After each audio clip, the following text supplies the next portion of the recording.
రాత్రి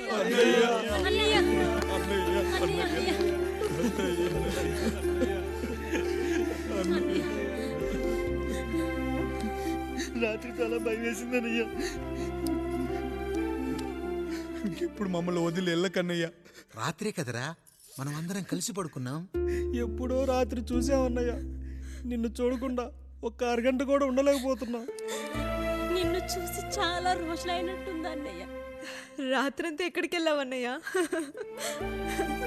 అసలు ఎక్కడికి వెళ్ళారండి? ఇంట్లో దోమలు కుడుతున్నాయని అలా పక్కనే ఉన్న గడ్డివాం దగ్గర పడుకున్నా. మన రత్తాలు వాళ్ళ ఆయన ఊళ్ళో లేడంది. సరే అని తను తోడుగా తీసుకెళ్ళా.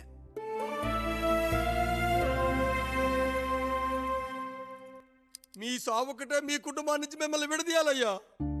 అప్పటి వరకు మేము కళ్ళు తెరిస్తే మా కళ్ళ ముందు ఉండాలి, కళ్ళు మూస్తే మా కళ్ళలో ఉండాలయ్యా. నమస్కారం రాయుడు గారు.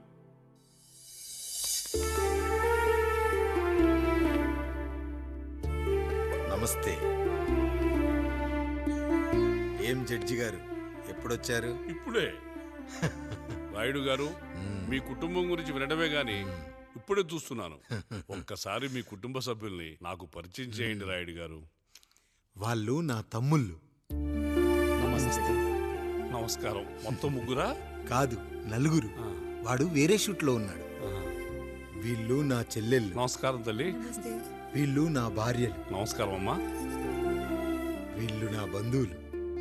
నమస్కారం. నా జీవితంలో ఎంతో ముఖ్యమైన, ఆ, ఇష్టమైన, ప్రాణమైన ఆ. మరో మనిషిని మీకు పరిచయం చేయాలి. ఆవిడే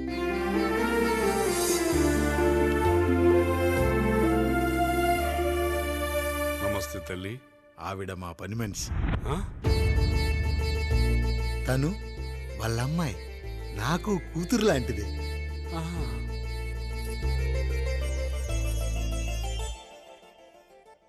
ఆ ఫోటోలోని వ్యక్తి ఎవరమ్మా? మీ ఆయన?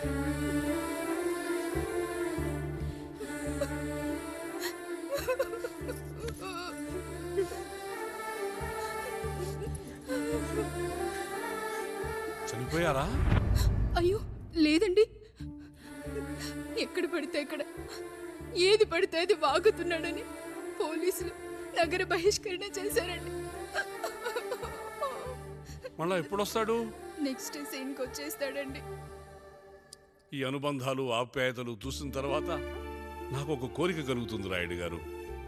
మీరు కాదనరనే ధైర్యంతో అడుగుతున్నాను. అడగండి. నాకు ఒక్కతే కూతురు. ఆమెని మీ కుటుంబంలో సభ్యురాలుగా చేసుకుంటారని. తప్పకుండా. నా భార్యలకు అభ్యంతరం లేకపోతే తనను నేను పెళ్లి చేసుకుంటా.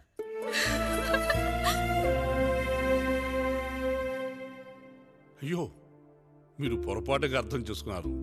మీ పెద్ద తమ్ముడికి ఇచ్చి చేస్తారని.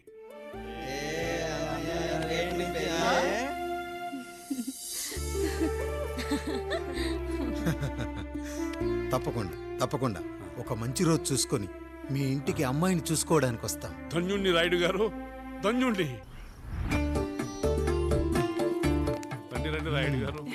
మీలాంటి పెద్దలు మా ఇంటికి వచ్చి మా అమ్మాయిని మీ కోడలుగా చేసుకోవటం. ఇంకా రాయుడు గారు ఏంటి బావగారు? బావగారు అని పిలవండి. సంతోషం.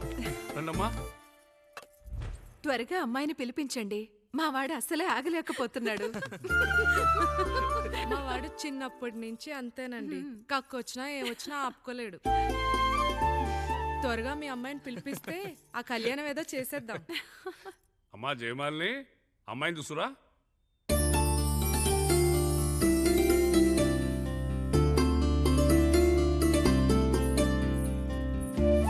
కూర్చోమ్మా. నువ్వు కూడా అబ్బాయిని చూడమ్మా.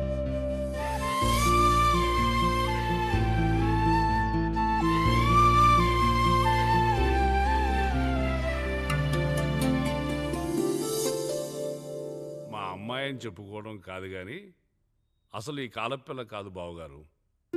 రాత్రంతా బయట తిరిగినా కోడి కుయ్యకు ముందు ఇంటికి వచ్చేస్తుందండి. మళ్ళా ఊరంతా నిద్రలేగిస్తే తప్పుగా అనుకుంటారు కదా. తను తిరిగే స్నేహితుల్లో పచ్చి తాగుబోతులు, తిరుగుబోతులు ఉన్నారు. కానీ ఆ విషయాన్ని తన మనసులోనే పెట్టుకుంటుంది కానీ స్నేహితుల గురించి ఎప్పుడూ చెడుగా చెప్పింది లేదు బావగారు.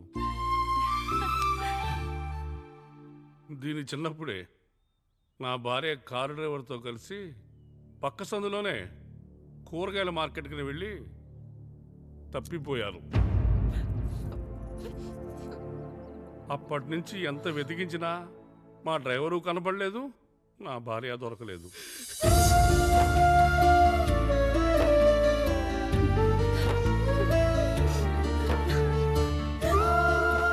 అమ్మ నాకు చాలా ప్రేమ పంచింది నాన్న, అది ఊరంతా పంచుతానంటుంది నా బిడ్డ. నేను కాదనలేదు. అలాంటి నా కూతురు ఇవాళ మీ కోడలవటం నిజంగా నా అదృష్టం బావగారు. ఈ రోజు నుంచి మీ అమ్మాయి మా ఇంటి బిడ్డ. అమ్మాయి నచ్చిందా బాబు? నచ్చిందా?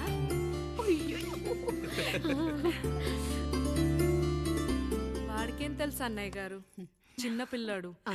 ఇప్పటికీ ఆకుని చెవులో పువ్వుని నోట్లో పెట్టుకొని తిరుగుతూ ఉంటాడు.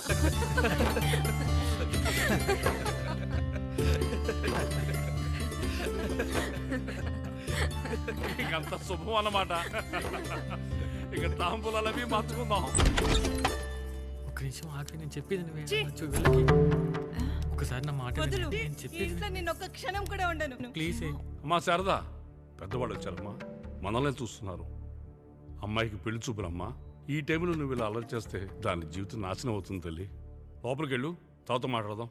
ఇక్కడ మీ కోడలు కాపురం కాలిపోతుంటే మీరు ఆ మంటల్లో మీ కూతురు పెళ్లికి కాఫీలు పెట్టిస్తున్నారా? ఈ ఇంట్లో నేను ఇంకొక క్షణం కూడా ఉండను. ఒక్క నిమిషం తల్లి, అసలు ఏం జరిగిందో నాకు చెప్పమ్మా. ఈయన మంచోడని 6 నెలల క్రితం నాకు పెళ్లి చేశారు. మొదట్లో బాగానే ఉన్నాడు, ఆ తర్వాత ఒక రోజు మందు కొట్టాడు. పోనీ తాగింది దిగాక మంచోడుగా ఉంటాడు అనుకుంటే ఈ మధ్య చెడు తిరుగుళ్ళు తిరుగుతున్నాడు. ఊరవతల చిన్నిళ్ళు కూడా పెట్టేశాడు. మీరే చెప్పండి రాయుడు గారు, ఈ ఇంట్లో నేను ఉండాలా, వెళ్ళిపోవాలా, ఈయన్ని వదిలేయాలా, అక్కర్లేదా? ఎస్, వదిలేయాలమ్మా. వదిలేయాల్సింది నీ భర్తను కాదు, అతనిలోని లోపాలు.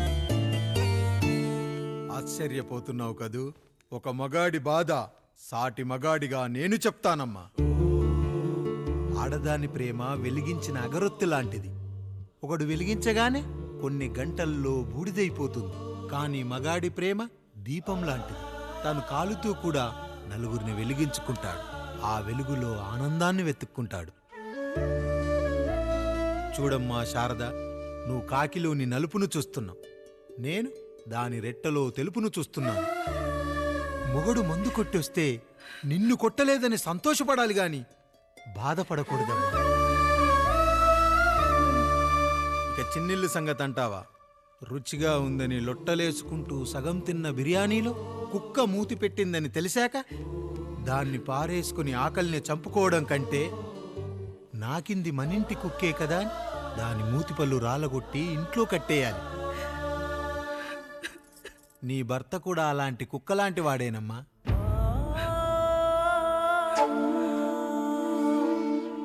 ఆడదానికి వయసొచ్చాక 3 ముళ్ళేసుకొని 90 ఏళ్ల జీవితం గురించి కలలు కంటుంది.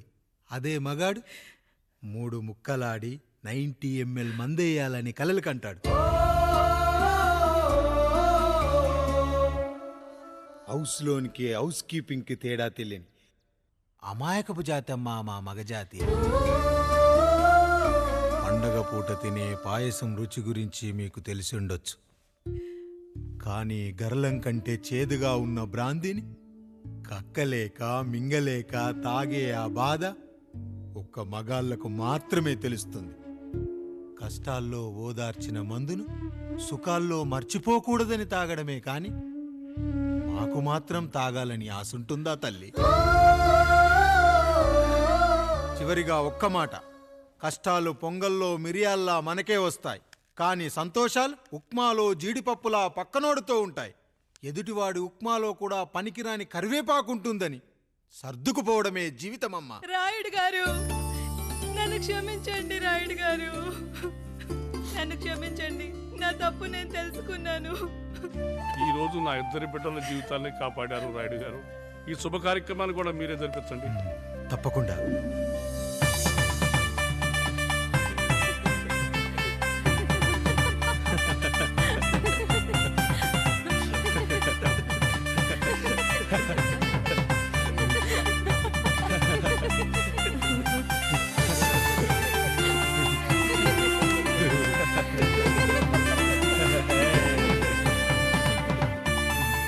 రాముడు, పండు, మీరు దీవించండి. మేము దీవించండి.